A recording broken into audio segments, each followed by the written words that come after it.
Hello, everybody, and welcome to the Glory Reds podcast. It's your boy, Don Benito. The latest news. Zirkzee wants to fight for his place at Manchester United. We're going to elaborate more on that. Sergio Ramos, what say you? 39-year-old Spanish defender. You know what? That story, it drove me crazy in so many ways, but I'll explain why and how. Harry Amass' future is being discussed at Carrington at the moment, and I think Manchester United need to do something because according to the reports and according to the stats and according to everything that we are seeing on the news, Harry Amass is doing very well. So we need to discuss what Manchester United need to do, and they need to what they need to do to avoid the mistakes of the past. And last but not least, Manchester United have already began talks with Wrexham, the Hollywood Wrexham team to see if they can organize a preseason game for the summer. Without further ado, ladies and gentlemen, let's get into it. Right. Benjamin Šeško has been injured at Manchester United for some time now, but he's actually coming back into full fitness. And he started training, and I think he should be available for selection against Bournemouth. So his agent, who, by the way, has given us a great insight into Benjamin Šeško's mind and how Benjamin Šeško is feeling and how he has felt about coming to Manchester United. And I want to read this quote to you.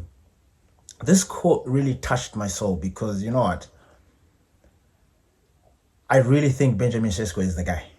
I really do. I know he hasn't really kicked on as much, but I really believe he's the guy. And he's 22 years old. A lot of people are writing him off. Fine, but he is going to be one for the future. And I'm excited about it. Anyway, the manager went to Benjamin Šeško and asked him, bro, talk to me. What's up? Do you feel like you've made a mistake coming to Manchester United, because of the injuries and all the things that have transpired?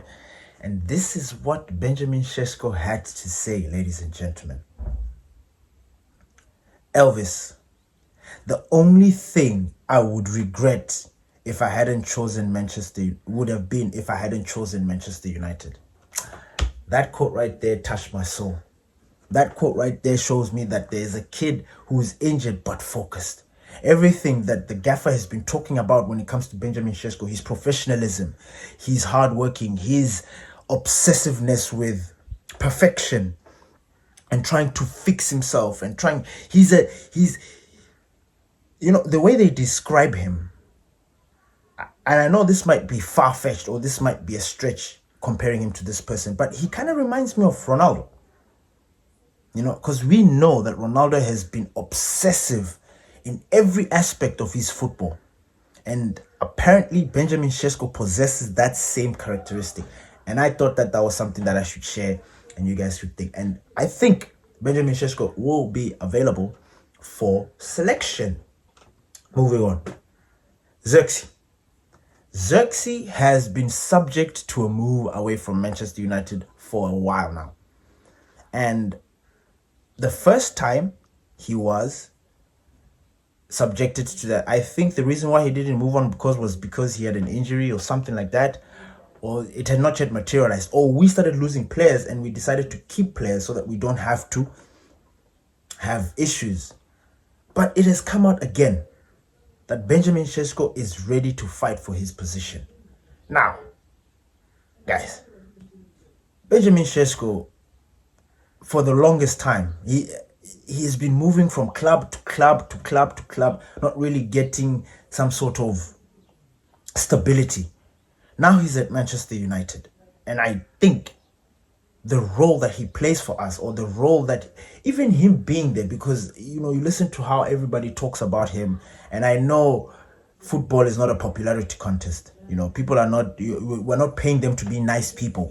We're paying them to be football players. They're being paid to go out there and run and do the business, score and assist.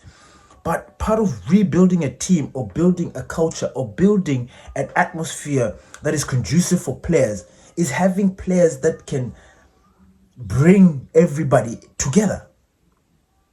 And according to a lot of people, a lot of players, the current players, even his not ex-players, Manchester United ex-players, no, his former players, all of them say that Zirkzee is a lovely guy. He's a good guy. He's loved by everyone. And I think since Benjamin Šeško has been injured, I think Zirkzee has done a pretty good job filling in, because we've all known that Zirkzee is not a striker. He is a number 10. He is a Bobby Firmino-ish. He's a 9 quarter to 10. You know what I'm saying? It's a strange one. But in that final third, Zirkzee always does the business for us. His work ethic, his ability to control the ball, he's tactically gifted. You know, he's strong. He's actually a big guy. You know, and the combinations that he's finding with those free-flowing players like Mbeumo and Cunha, it is just a sight to be seen. And to hear that he was willing to fight for his position at Manchester United just brings me joy. And as actual fact, you know, the more I think about it, Manchester United right now, we are currently kind of thin. Our bench is not as healthy as I thought it would be, you know. I mean, if you look right now, we've got Harry Maguire and De Ligt out on injured. And we had to put Aiden Heaven in there. And Yoro was coming in as a sub. You know, it's just our squad doesn't have the depth of like an Arsenal or a Man City or even a Chelsea. We don't have that depth. So if Zirkzee was to leave, surely Manchester United were going to replace him. You understand? But just based on how Manchester United are flowing, I don't think they were going to replace him. I don't. Because already there's a story out there that these guys are not planning on doing anything this January. And this is now where we can start panicking. And again, I never knew that I was going to find myself apologizing, but I'm going to apologize to Pastor D again. Because I shut down his...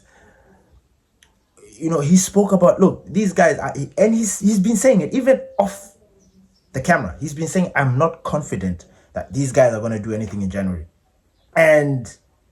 his prophecy or his statements are proving to be right at the moment. Manchester United are not planning on doing any business this winter and this January. And that is a cause for concern, because we do need a midfielder. Even two, if it's possible. But we do need a midfielder so that we can have options, so that we can see how we can do these combinations. Because people are trying to get Bruno up top there. So we want to move around. We want to shuffle. I think it would be a good idea if we got a midfielder. If we don't do any business this January, Chelsea, Liverpool, Arsenal, I won't be surprised. Especially Chelsea. Chelsea don't play around. They don't mess about. They want a player. They see a player. They've got the money. They will just go there and slap that club with the money and take the player. They're not going to waste time. We have to think and contemplate and blah, blah, blah. Chelsea just says, identify the issue, identify the player that they need replacing. Bam, bam, bam, money. And I think if Manchester United don't do any business this January, we're going to miss out on the top targets that we needed. Because already in the Chelsea side, they're talking about players like Adam Wharton, Elliot Anderson. These are players that we were looking at. These are the top. Those two names are in the short list of midfielders that we want. And we want at least two. And already we are not thinking about doing anything this summer. I don't know why. I don't know where the confidence is that no, our midfield is good. No. It's not enough. It's not enough. We all thought that they were going to change or they were going to add. But now they're sitting there scratching their balls. It looks like now nothing is going to happen, like they're comfortable because we are winning games. We are always a crisis away from the fan base losing their minds. We lost to Everton. It was Armageddon. Everybody lost their shit. Yes, we were pissed off. That was a joke. But again, we went and drew, came back and won. You know, the up and down season that we're going to have is just going to... I think every time we lose a game that we should win, or if we draw a game that we should win, I think the fan base is going to go into a meltdown. Now, we need to fix that by putting in the right players. Now, Manchester United cannot do this, cannot sit back and just expect these guys to miraculously, because Bruno's doing well. Because now, that's what I'm thinking. They're like, now you've got Bruno, who's now climbed into the top 5 assists providers in Manchester United history. He's gone above Paul Scholes. They're thinking we're safe. We don't need another midfielder. We'll use Casemiro until the wheels come off. No, we've got Kobe Mainoo as a sub, Ugarte as a sub. They're casually thinking about it like that until Bruno or Casemiro picks up an injury. Then we're in a crisis. Because then we've not trusted Kobe with giving him enough game time. When he comes in, he's going to be rusty. Right? And then when that happens, it's just going to be a cycle. Ugarte, I'm sorry, I have written that player off. I do not understand his story. I feel like PSG duped us. The biggest fraud. Like his attributes as a player probably work in another club. But I don't understand this thing where he can go to a club, impress, but at the same time not impress. Because at PSG he impressed. But then he lost his place. At Manchester United he did impress. We were calling him the cleaner, Ugarte. You know? All of a sudden he drops. He's just having these weird spells. And I cannot deal with that. So Ugarte for me has been written off. I mean, I know we're going to keep using him, but hey, it doesn't look like he's a staple for Manchester United at the moment. So that is a story that we need to deal with. The next story that I want to talk about. Sergio Máquina Ramos. Hey, remember him? Real Madrid's most decorated defender, highest scoring defender. That guy was a beast. Honestly, the spirit of Sergio Ramos. I remember when I played, because I played very two distinct positions. I mean, I've played a lot of positions in football, but my main positions were striker and defender. And when I was made a defender, I used to tap into the spirit of Sergio Ramos. He's one of my favorite defenders. I know he's the enemy, but he was one of my favorite defenders. I'm a football lover, a football purist. People that play well, you have to give them credit. And Sergio Ramos was one of the best at the game. In the history of the game, he's one of the best. But now he's 39. He's 39. And he has had numerous injuries since leaving Real Madrid. Since leaving Real Madrid, he has gone to PSG. And then he's gone to, I think now it's Monterrey. And he's already, according to reports, he's already confirmed his exit from Monterrey. So in the January, I think his contract will be done, and then he will be available to sign for any club in the world. And according to reports, Manchester United have put a proposal out there for Sergio Ramos. Now, this story is crazy, but at the same time, it's like, Now I explain my take or what I feel. If Sergio Ramos is not injured and is fully fit, which I doubt, let's take him. Because he is going to be a very good inspiration to those young defenders. Our defenders, all of them, look up to Sergio Ramos. I can guarantee you that. Because he is the most experienced. He is the player that has seen it all, done it all, got the t-shirt. Sergio Ramos has done it all. So for him, being in that dressing room with the likes of Aiden, Lenny Yoro, even Matthias de Ligt, Harry Maguire, Harry Maguire is younger, but but you understand what I mean. Having Sergio Ramos mentor these youngsters, that could be valuable to the club. Valuable to the club. And when I think about the situation, I'm thinking, because he's 39 and kind of injury prone, we're not going to give him 3 years or 1 year. No, it's a 6-month deal. We have done 6 months deals. Igalo, we've done them. I just don't want to keep, but you guys know we have done these kind of signings where you bring a player for 6 months, he just comes in and does a job and he moves, provided we give him the opportunity. So for me, the only way I'm going to accept Sergio Ramos is if it's the 6 months and he doesn't demand to play every time. He needs to understand his role. He's coming there. He's definitely going to be an inspiration to a lot of the players there. But he's not coming there to fight for his position. He's not coming to fight for the number 1 spot in that starting lineup. No. Sergio Ramos is coming to do a job. And with that is the only way I can accept this. Other than that, he's too old. We've got no business going in for Sergio Ramos. No business whatsoever. I'm pretty sure that there are other defenders out there that we can look at that nobody's really paying attention. And which is now makes me upset because I'm now starting to think, what's the scouting department doing? They need to be looking for these defenders or these players that we can be signing. We're looking at Sergio Ramos. I mean, he's a name, but at the same time, it's now bringing me back to those Ed Woodward days where Manchester United signed names, not players that are going to come and help. No, we sign names. You know, like that story of Ed Woodward who was like, let's sign Tony Cruz because if they say, some weird shit like that. But if you take it in that other aspect that he's coming in there as a mentor, he's coming to do a job and it's only for 6 months. We're not planning on extending jack shit. 6 months and he's out. Just so that we can say, no, we had Sergio Ramos in the club. I wouldn't mind that. I honestly wouldn't mind that. So that is the story on Sergio Ramos. It's a very interesting one, but what do you guys think? Should we bring Sergio Ramos, or do you think it is just another one of those stories that Manchester United spin, just trying to calm the people? The next story that I wanted to talk about was Harry Amass. Harry Amass' agent has been at Carrington this week discussing the boy's future. As you know, the boy is on loan right now. And a lot of fans actually didn't want him to go on loan because they felt like he was ready.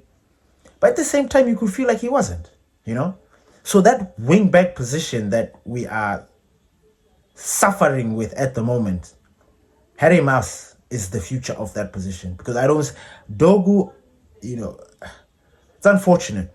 It really is. But I don't think Dogu is it. I mean, the gaffer has mentioned it and it is what it is. Dalot cannot play and as an inverted all his life. It's not going to happen. Eventually, we're going to want a left-footed wing-back right there. And Harry Amass, ladies and gentlemen, is performing. He's having the season of his life at the moment right now. I think he's at, Preston or something like that. Every game is just man of the match performances. He's just getting 7-point-something ratings every game. And yes, it is the championship, but the championship is also challenging. People look down on that competition. It is very challenging. It is taxing as well because these guys play games every other time. And there's so many games. So his agent has been at Carrington trying to find out whether Manchester United, whether they can get a deal for him, And I think, I think they need to sign. I think he needs to go there and find out whether his player is going to be able to feature in next season because we need him. I don't want another scenario like Alvaro Carreras. You saw him yesterday against Real Madrid versus Man City. He's young, but he's playing like he's been in the game, and that is what we said.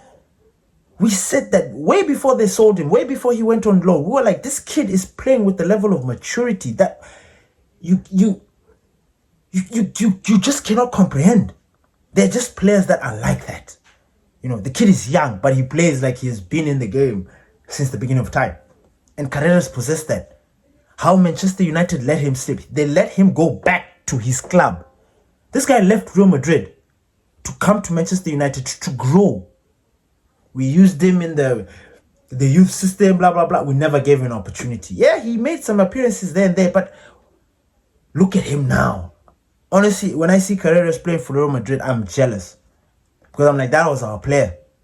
And I don't want the same thing for Harry Amass. I don't. I want Harry Amass to stay at Manchester United. I want him to develop. I want us. Because he's a technically gifted players. I love them. I love them. And Harry Amass is that. Harry Amass is that. He has the goods, if you know what I'm saying. So it is a story that I was just thinking to myself, wow, this is good. This is good. Let the agent go and rattle the cage at Manchester. If they are not planning on keeping him, then he must take his boys elsewhere.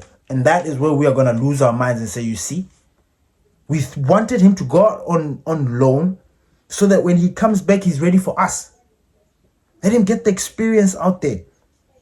Now you let him get the experience so that he can go in, so that he can use his experience at another club. Does that make sense? Absolutely not.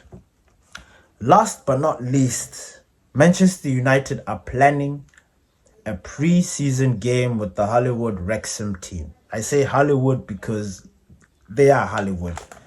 They are run by Ryan Reynolds, Blackpool. And did we play them last season? I feel like we played Wrexham. I don't know why. Or maybe I'm trimming. Or maybe we had played. But I feel like we've always been linked with playing Wrexham. But this time, apparently, Manchester United are planning pre-season. I don't know. Maybe Manchester United will feature in their production. But yeah, I don't know what you guys think about that. You know, Wrexham. It's not really a big story, but I mean, I guess they're starting and preparing their preseason business right now. You know, not that when you're not getting close to the end of the season, we don't know what we're going to be doing and what we're going to be doing this preseason shutdown. So it's good that they're starting to get their business in order. Do you believe that Ramos is going to come to Manchester United, or do you what do you think about these stories? Zirkzee, do you want him to stay, or do you think we should send him out? Because one of the stories is that Roma want to sign him. They want him on loan with an obligation to buy. Manchester United are like, no, you sign him. No, they don't want an obligation to buy. They just want a loan. Manchester United are looking for a loan with the obligation to buy or whatever. At the same time, Zirkzee is like, no, I want to stay. So do you think we should keep Zirkzee, or do you think we should let him go? We should let him go on loan. Do you think Manchester United are going to pull the trigger on Sergio Ramos, or do you think it's just talk? Please leave your comments on the comment section. Please don't forget to smash the like, notification bell, and please don't forget to share. We appreciate you. Thank you. Thank you, our new subscribers. Help us get to 150.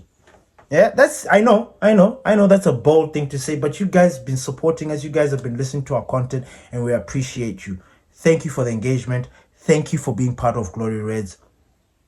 Peace.